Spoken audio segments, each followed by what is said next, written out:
They ambushed the research vessel. Prometheus Dawn drifted silently through the void, its hull gleaming under the distant light of an alien star. Dr. Sarah Chen pressed her face against the observation deck's reinforced viewport, watching the mysterious, derelict ship that had appeared on their sensors 3 hours ago. The alien vessel was unlike anything in the galactic database, its surface covered in strange geometric patterns that seemed to shift and pulse with their own inner light. "Beautiful, isn't it?" Marcus Rodriguez's voice came from behind her, warm and familiar. Sarah turned to see her partner approaching, his security officer uniform crisp despite the long shift. His dark eyes reflected the same wonder she felt, the same insatiable curiosity that had brought them both to the edge of known space. "Beautiful and terrifying," Sarah replied, accepting the cup of coffee he offered. "The energy readings are off the charts. Whatever technology they used, it's centuries ahead of anything we've developed." Marcus nodded, his expression growing. "Serious, Captain Hayes wants to send a boarding party. He's asked me to lead security detail." The unspoken question hung between them. As the ship's lead xenobiologist, Sarah would be essential to any first contact mission. "When do we leave?" she asked, already knowing the answer. 30 minutes.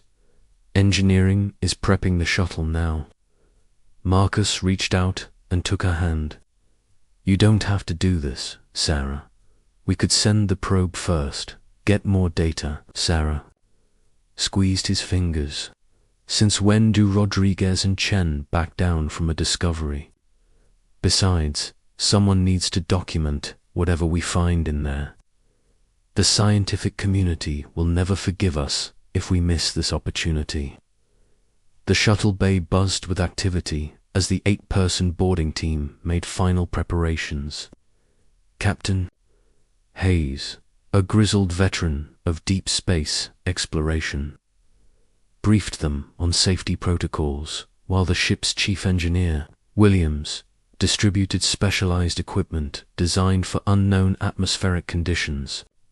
"Remember, people," Hayes said, his voice carrying the authority of 30 years in space, "we're guests here. We observe, we document, we don't touch anything unless absolutely necessary. If things go sideways, we retreat immediately." Sarah checked her atmospheric scanner one final time, ensuring it was calibrated for detecting both known and exotic gas compositions. Her portable laboratory kit contained everything needed for basic analysis of alien materials, while her helmet's recording system would capture every detail for later study. The alien vessel loomed larger as their shuttle approached, its surface revealing intricate details that made Sarah's breath catch. The geometric patterns weren't just decorative, they were functional, channeling energy through the ship's hull in ways that defied conventional engineering.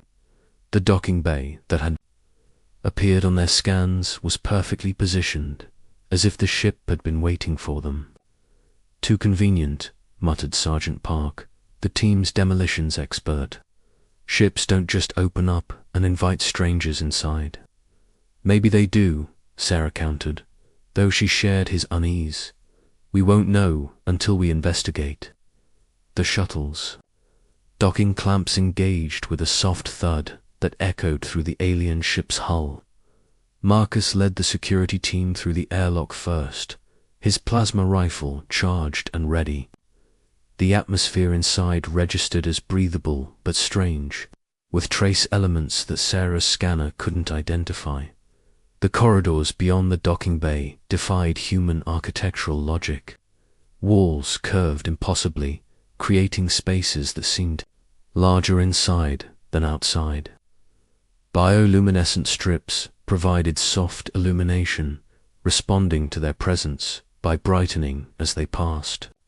The air itself seemed alive, carrying whispers of sound that might have been communication or simply the ship's operating systems. "This is incredible," Sarah whispered, recording everything. "The entire ship appears to be partially organic. Look at these wall structures. They're growing, adapting to our presence." They moved deeper into the vessel, following corridors that seemed to guide them toward the ship's center. Sarah's instruments detected massive energy readings ahead, something that pulsed with a rhythm almost like a heartbeat. The team's excitement was palpable, everyone understanding they were witnessing something unprecedented in human history.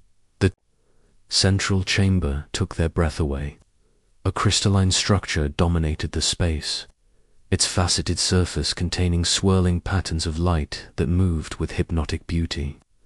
Around it, smaller crystals hummed with harmonious frequencies, creating music that resonated in their bones. "It's some kind of power core," Williams said, his engineering mind already working to understand the technology. "But the energy output is impossible. This thing could power a small planet." Sarah approached cautiously, her scanner detecting complex quantum fluctuations within the crystal matrix. "It's not just a power source. The quantum signature suggests it's processing information, massive amounts of data flowing through crystalline networks. This might be their equivalent of a computer core." Marcus stayed close to her, his eyes constantly scanning for threats. "Sarah, we should document this and return to the ship. We've been here 40 minutes already."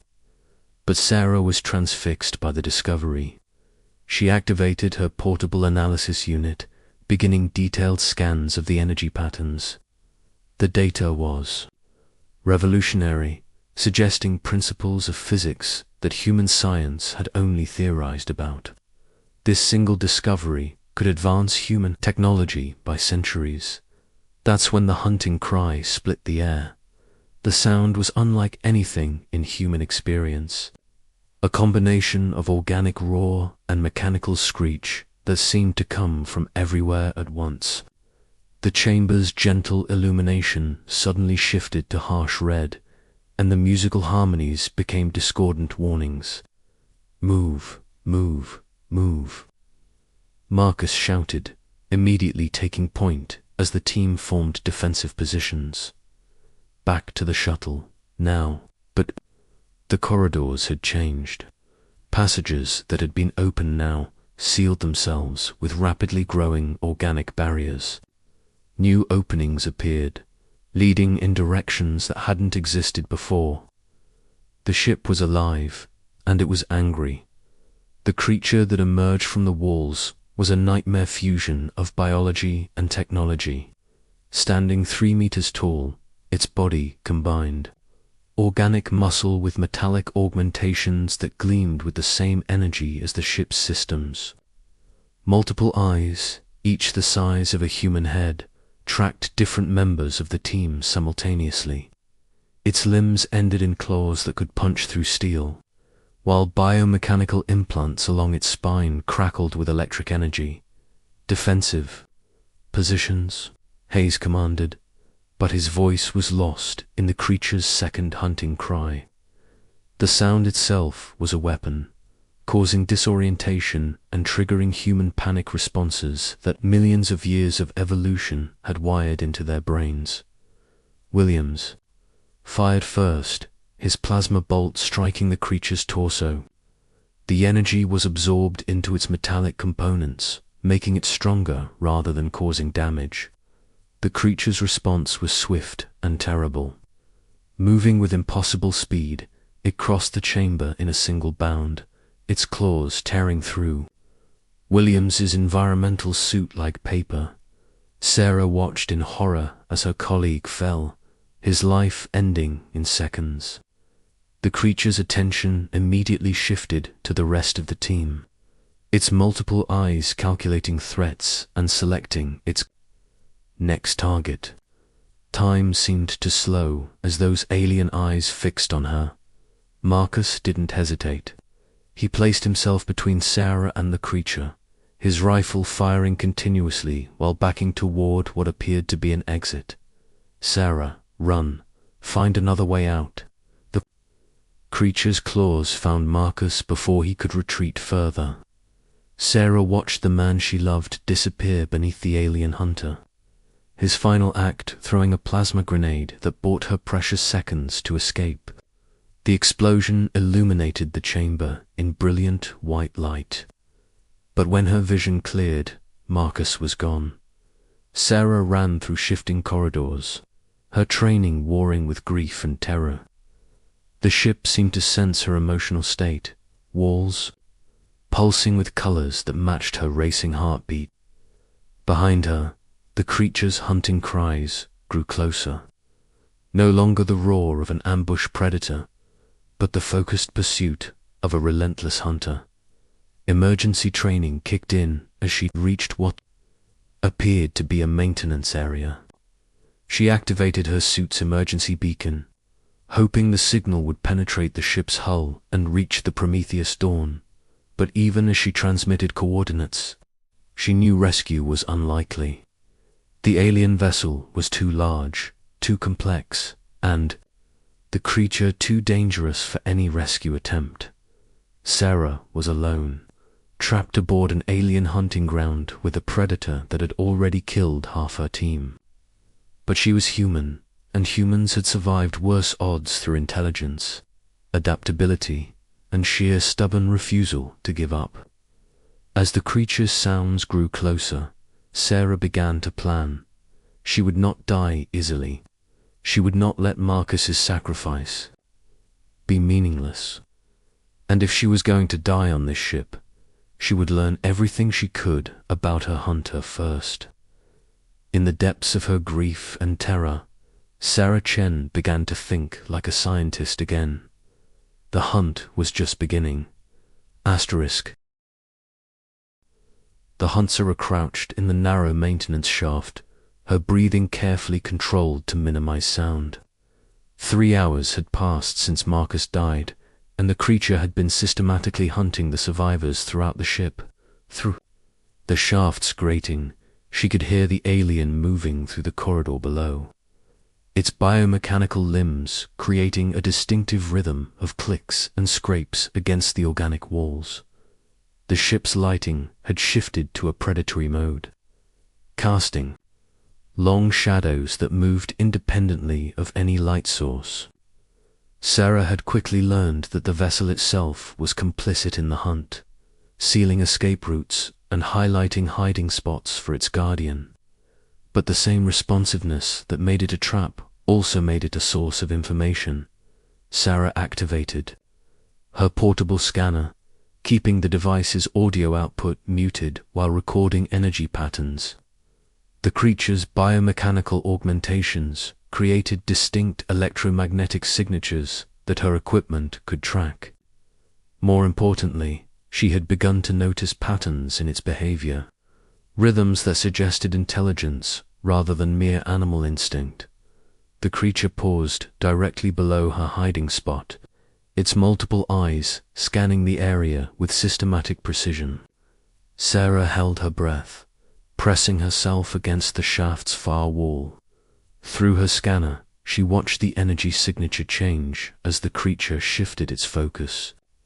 The biomechanical implants weren't just weapons or armor.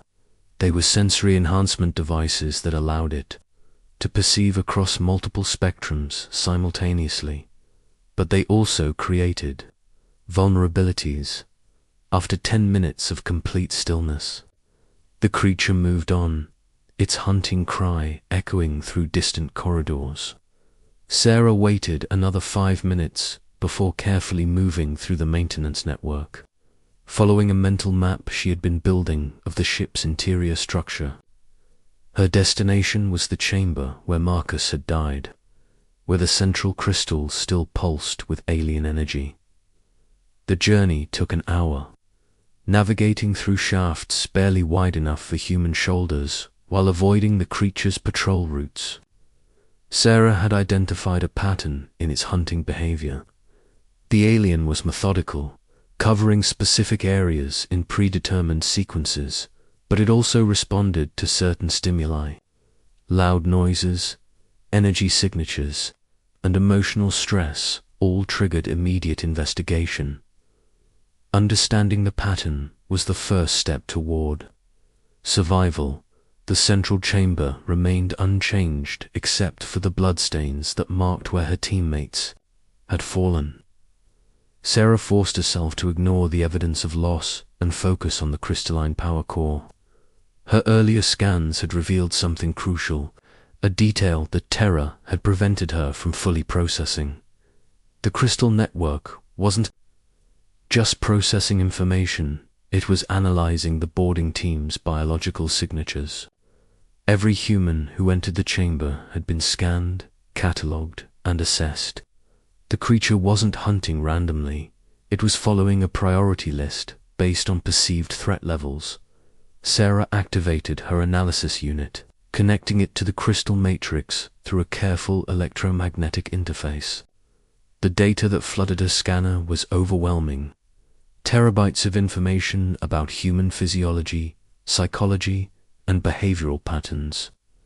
The alien intelligence had been studying humanity, learning about human strengths and weaknesses through some method of observation that preceded their arrival, but knowledge flowed both ways through the connection. Sarah began downloading everything her scanner could process, focusing on the creature's biological specifications and the ship's operating systems. What she discovered changed everything. The hunter wasn't native to this vessel. It was a prisoner, or perhaps a slave, bound to the ship through the same biomechanical integration that made it so deadly. The creature's hunting behavior wasn't natural predation. It was following programmed directives, unable to deviate from its assigned function. The ship's original crew had created the perfect guardian by removing its ability to choose, making it a living weapon that could never rebel or refuse orders. But every prison had a key. Sarah worked frantically, her scanner translating alien programming languages through pattern recognition algorithms. The creature's control systems were elegant in their simplicity. Biomechanical implants monitored neural activity, suppressing free will while enhancing combat capabilities. Remove the implants, and the creature would regain its independence. The question was whether a freed alien would be grateful enough to spare her life, or angry enough to kill her for the centuries of imprisonment. A hunting cry echoed through the chamber, much closer than expected.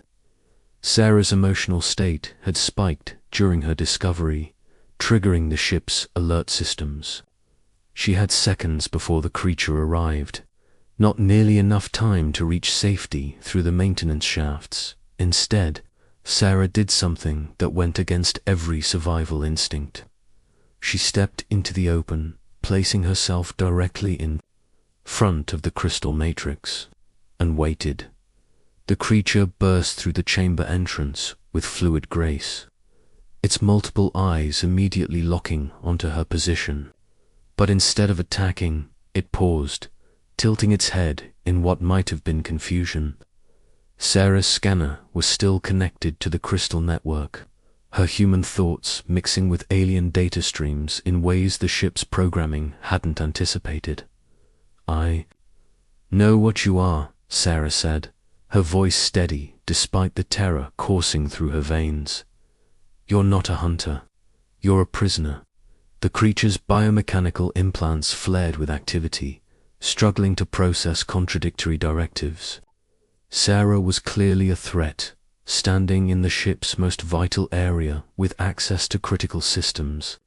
But she was also communicating, attempting to establish contact rather than fleeing or fighting. Sarah raised her hands slowly, showing empty palms while keeping her scanner connected to the crystal matrix. "I can free you, the control implants. I understand how they work, but I need you to trust me." The creature's hunting cry became something different, a sound that might have been communication in its original form before technological modification. Its eyes focused on the scanner, recognizing the connection to the ship's systems. Through the crystal network, Sarah felt a presence touch her mind. Alien thoughts waited with centuries of imprisonment and rage. But beneath the artificial programming, she sensed something else: curiosity, hope, the buried remnants of a sapient being who had once been free. Sarah began working with desperate efficiency, her scanner interfacing with the creature's biomechanical systems through the crystal network. The implants were sophisticated, but they followed logical patterns that human engineering principles could understand. Each control circuit had to be disabled in sequence, requiring precise timing to prevent the creature's death. The ship itself began to resist, walls pulsing with angry red light as its Guardian's loyalty programming came under attack. Emergency systems activated, flooding the chamber with defensive measures designed to protect the control network. Sarah's environmental suit alarms screamed warnings about toxic atmospheric changes and dangerous radiation levels she ignored them all, focusing entirely on the delicate process of freeing the creature. One by one, the control implants deactivated, their malevolent glow fading as the creature's true consciousness emerged. The transformation was visible, intelligence returning to eyes that had been empty of choice for centuries. When the last implant went dark, the creature collapsed, its massive form shuddering as neural pathways reconnected after generations of suppression. Sarah knelt beside it, her scanner monitoring its vital signs while the ship's emergency systems gradually shut down. The creature's eyes opened, meeting Sarah's gaze with awareness that was completely different from the mindless hunter that had stalked her. When it spoke, the sound was nothing like its previous hunting cries. Complex harmonics created meaning that Sarah's universal translator could partially interpret. Free, it said, the concept carrying layers of meaning that human language couldn't fully express. Free, ... Why? Sarah helped the creature sit up, noting how its movements had become more fluid, more natural. Because imprisonment is wrong. Because everyone deserves the right to choose their own path. The creature studied her for a long moment, its multiple eyes processing her emotional state, her genuine conviction, and the grief she still carried for Marcus and the other team members. When it spoke again, the words carried gratitude and something that might have been respect. The others, it said, referring to the surviving crew members who had scattered throughout the ship. I will not hunt them. They are ... protected. Sarah nodded, understanding that she had gained more than her own freedom. The creature would actively help the survivors, using its knowledge of the ship to guide them to safety. Together, they would find a way to escape the alien vessel and return to human space. But first, they had to disable the ship's automated systems, the technological chains that had bound the creature for so long. As Sarah prepared to tackle that challenge, she realized that this was exactly the kind of discovery that would have fascinated Marcus. She was carrying on his legacy, turning a nightmare into a triumph of human ingenuity and compassion. The hunt was over. The real adventure was just beginning. Asterisk.